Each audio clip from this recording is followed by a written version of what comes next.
ৰাজ্যিক নিৰ্বাচনী আয়োগটো সম্পূৰ্ণৰূপে সাজু, কিন্তু ইয়াৰ মাজতে কোনোবাই মহামান্য হাইকোৰ্টত আবেদন জনাইছিলে যে কিছুমান পঞ্চায়তৰ কিছুমান মানে খণ্ডত ডিলিমিনেশ্যন লৈ পেলাই বিসংগতি আছে বুলি জনাইছিলে।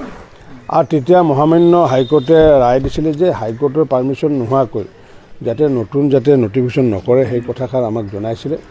আৰু আমি মহামান্য হাইকোৰ্টৰ প্ৰতি আমি সন্মান জনাই আমি এতিয়া লিভ পিটিশ্যন এখন আমি 3 তাৰিখে আমি উত্থাপন কৰিম যে আমি সেইটো অনুমতি বিচাৰিছোঁ।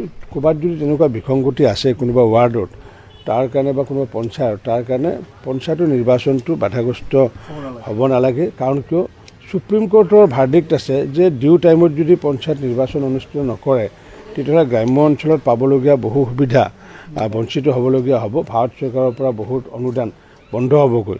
গতিকে সেইটোৰ প্ৰতি লক্ষ্য ৰাখি আমি 3 তাৰিখে এখন লিভ পিটিশ্যন আমি ছাবমিট কৰিম।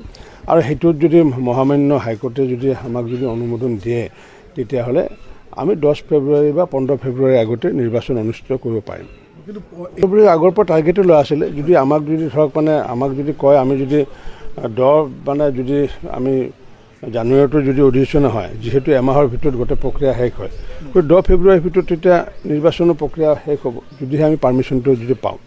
কিন্তু যিহেতু আমি 21 দিনহে লাগে নিৰ্বাচন কৰাৰ কাৰণে, কিন্তু এই ক্ষেত্ৰত আমি কৰিব লাগিব কি, যিহেতু অসম সাহিত্য সভাৰ অধিৱেশন 31 জানুৱাৰীৰ পৰা 4 ফেব্ৰুৱাৰীলৈ বজালীৰ পাঠশালাত চলিব।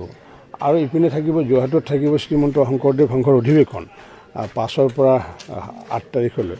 গতিকে সেই দুটা অনুষ্ঠানো যাতে ক্ষতিগ্ৰস্ত নহয়, কাৰণ দুটা অনুষ্ঠানে জাতীয় অনুষ্ঠান।